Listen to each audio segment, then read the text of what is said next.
नमस्कार. आदिती वेज रेसिपीमध्ये आपले मनापासून खूप खूप स्वागत आहे. आज आपण पाहणार आहोत बेसन आणि रवा मिक्स असा ढोकळा कसा बनवायचा आणि किती फ्लफी आणि मस्त असं टेक्स्चर आलं आहे, मऊसूत झालेलं आहे. आणि तुम्ही ढोकळ्याला बघा ना किती छान जाळी सुटली आहे, मस्त फुगलेला पण छान आहे. तर हा ढोकळा बनवण्यासाठी काय काय साहित्य वापरलेलं नाही, कसा बनवला आहे, ह्या व्हिडिओ पाहण्यासाठी तुम्हाला निशुल्क म्हणजे फ्री आहे. तर व्हिडिओ पूर्ण बघा आणि आवडल्यानंतर एक लाईक आणि सबस्क्राईब नक्की करा. चला तर बघूया लागणारं साहित्य. 1.5 वाटी रवा घेतला आहे आणि तो रवा मी चाळून घेतला आहे आणि चाळून झाल्यानंतर एका बाउलमध्ये ठेवला होता. त्यानंतर मी 1 कप बेसन पीठ घेतलं आहे. बेसन पीठ पण चाळूनच घ्यायचं आहे, कारण आपल्या बेसन पिठामध्ये मधला एक एक कण फुगला पाहिजे आपल्या ढोकळ्यामधला. त्यामुळं दोन्हीही वस्तू चाळूनच घ्यायच्या आहेत. मेन म्हणजे बेसन चाळून घ्या. त्यानंतर अर्धा चमचा हळद आणि नंतर आपल्याला लिंबू पिळून घ्यायचं आहे. मी 1 लिंबू घेतलं होतं, त्याच्यामधला अर्धा लिंबू मी पिळून घेतलेला आहे. तुम्ही ह्याच्याऐवजी सायट्रिक ॲसिड पण वापरू शकता, पण लिंबानीच मी घरच्या साहित्यामध्ये तुम्हाला ढोकळा कसा बनवायचा आहे सांगायचं होतं मला. त्यानंतर मी अर्ध लिंबू बाजूला ठेवला आहे आणि त्यानंतर मी मीठ घेतलं आहे चवीनुसार. 1 चमचा मी मीठ घेतलेला आहे आणि त्यानंतर 2 इनो वापरले आहेत. इनो हे लेमनचेच वापरले आहेत मी, कारण फ्लेवर छान येतो ढोकळ्यामध्ये म्हणून. त्यानंतर आपण हे सर्व साहित्य काढून घेतलेलं आहे आणि त्यानंतर एक पातेलं घेतलं होतं आणि पातेल्यामध्ये 1.5 वाटी रवा मी टाकून घेतला आहे आणि त्यानंतर 1 कप बेसन पीठ टाकलेलं आहे आणि रवा आणि बेसन पीठ एकत्र मिक्स करून घ्यायचं आहे. एकत्र मिक्स झालं पाहिजे जेणेकरून. आणि त्यानंतर आपण ह्याच्यामध्ये टाकणार आहोत चवीनुसार मीठ आणि मीठ पण टाकून तयार आहे. सर्व एकत्र हलवून घ्यायचं आहे अजून एकदा. आणि हलवून झाल्यानंतर आपण अर्धा चमचा हळद घेतली होती ना, ती अर्धा चमच हळद टाकायची आहे.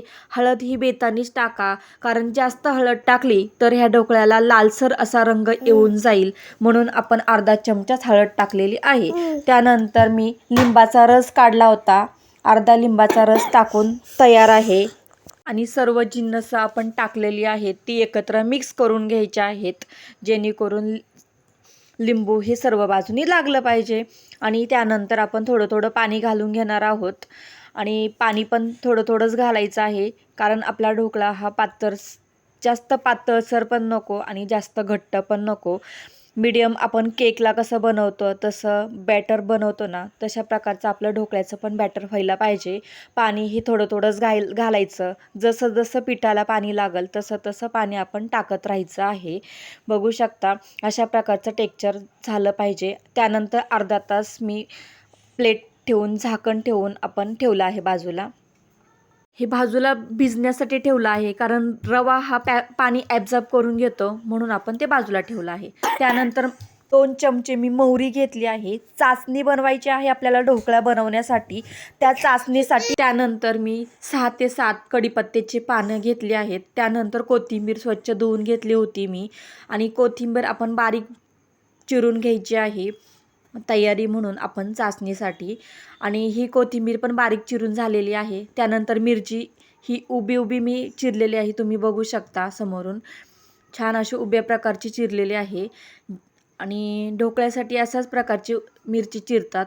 त्यानंतर आपण 1 चमचा साखर घेतली आहे, ती साखर पण बाउलमध्ये काढून घेतली आहे. त्यानंतर आपण जे बॅटर आहे ना ती भिजलं आहे का बघूयात. रव्याने आपलं पाणी ॲब्झॉर्ब केलं आहे का आणि सर्व एकत्र मिक्स झाले आहे का बघूयात. आणि 2 इनो घेतले आहेत मी त्याच्यामध्ये टाकण्यासाठी आणि बघू शकता थोडंसं घट्टसर वाटत आहे आपल्याला हे बॅटर ढोकळ्याचं. त्यामुळं 2 चमचे मी पाणी टाकून घेतलेलं आहे आणि परत एकदा मिक्स करून घ्यायचं आहे आपल्याला हे बॅटर, जेणेकरून पाणी सर्व एकत्र झालं पाहिजे. आणि त्यानंतर आपण 2 इनो टाकून घेणार आहोत, कारण आपण 2 इनो लागतील आपल्याला. कारण बघा ना, सारण आपलं किती 1.5 कप रवा होता आणि 1 कप बेसन पीठ होतं, त्या मापाने आपण 2 इनो टाकले आहेत. त्यावरती पाणी टाकायचं आहे आणि पाणी टाकून बघा किती छान असं म्हणजे फुगलेलं आहे आपलं बॅटर. आणि हे बॅटर आहे ना फेटताना एकाच दिशेने फेटायचं आहे, जेणेकरून त्याच्यामध्ये एअर बबल्स जाऊ नयेत म्हणून एकाच दिशेने फेटायचं आहे. एकाच दिशेने फेटल्यानंतर आपण लगेचच ते जे आपलं भांडं होतं त्याच्यामध्ये तेल लावलं होतं खाली आणि त्याच्यामध्ये हे बॅटर ओतून घ्यायचं आहे आणि ते ओतून तयार आहे. ओतल्या म्हणजे आपण त्याला टाईम नाही घ्यायचा, जास्त बाहेर ठेवायचं नाही, ह्याला लगेचच बेक करायला ठेवायचा हा ढोकळा. म्हणजे आपला हा ढोकळा छान बेक होऊन जातो आणि फुगतो पण. बघू शकता पटकन मी आधीच भांडं ठेवलं होतं गरम करण्यासाठी, जे इडली पात्राचं भांडं आहे ना त्याच्यामध्ये. आणि त्याच्यामध्ये आपलं हे पात्र आहे ना ढोकळ्याचं बॅटरचं, ते ठेवून द्यायचं आणि झाकण ठेवायचं लगेच. आणि एक 15 ते 20 मिनटं ह्याला आपण ओपन करायचं नाही.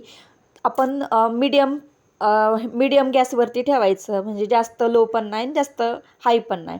त्यानंतर आपण बघूयात, एक छोटी कढई घेतली आहे आणि गॅसवरती ठेवली आहे, गरम झालेली आहे. त्याच्यामध्ये 2 चमचे ऑइल टाकलेलं आहे, तेल टाकून तयार आहे. आणि त्यानंतर गरम झाल्यानंतर आपण त्याच्यामध्ये मोहरी घेतली होती ना 2 चमचे, ती मोहरी ह्याच्यामध्ये टाकून देणार आहोत.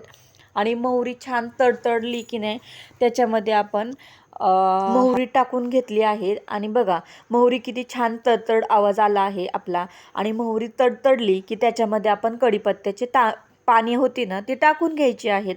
आणि कढीपत्त्याची पण पाणी टाकून तयार आहेत आणि छान तडतड आवाज आला आहे.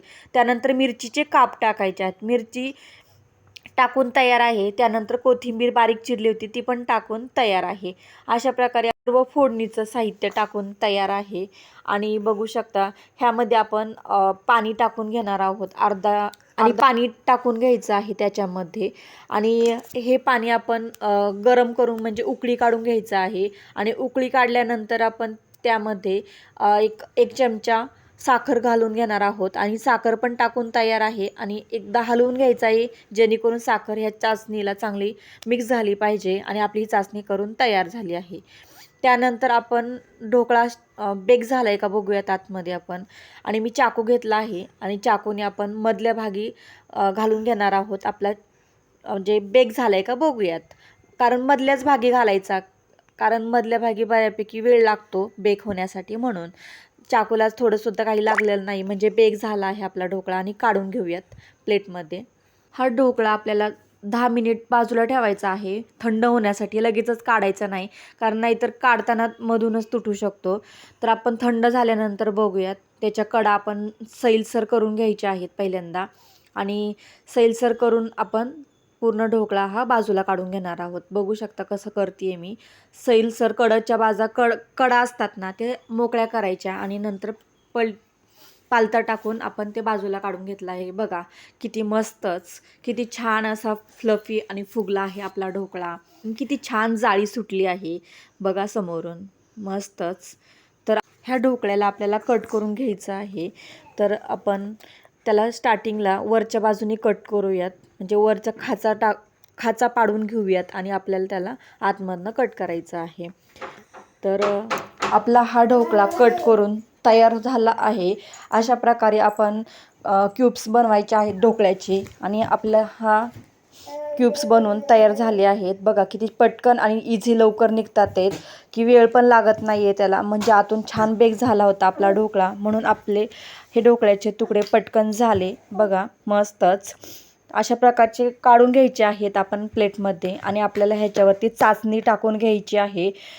ते आधी आपण ह्या ढोकळा किती छान फुगला आहे तुम्ही समोरून बघा, त्याची जाळी सुटलेली प्रत्येक तुकडा किती छान मस्त फुगलेला आहे, फ्लफी, आणि कलर पण अप्रतिम आला आहे. चाचणी आपण एका भांड्यामध्ये काढून घेतली होती आणि ती चाचणी आपण ह्याच्यावरती ओतून देणार आहोत आता.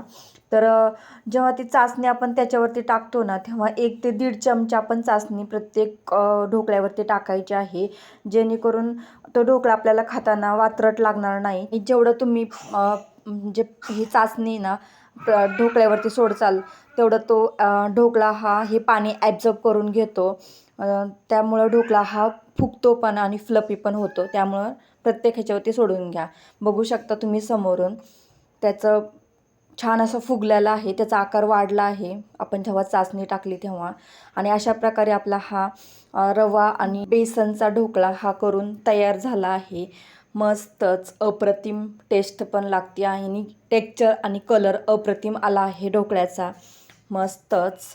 तर अशा प्रकारचा हा ढोकळा तुम्ही नाश्त्याला पण बनवू शकता किंवा घरी आपल्या कोणी पाहुणे आले तर त्यांना बनवून दिला तर ते तुमचे पाहुणे हे नक्की तुमचं नाव काढतील. म्हणून अशा प्रकारचा ढोकळा करून बघा नक्की. त्यांनी जर तुम्हाला विचारलं तर कुठून शिकलात तर माझ्या आदिती व्हेज रेसिपी चॅनलचं नक्की नाव सांगा. आणि ही रेसिपी आवडली असेल तर लाईक, शेअर आणि सबस्क्राईब जरूर करा. तोपर्यंत खात राहा, मजेत राहा, मस्त राहा. धन्यवाद. बाय.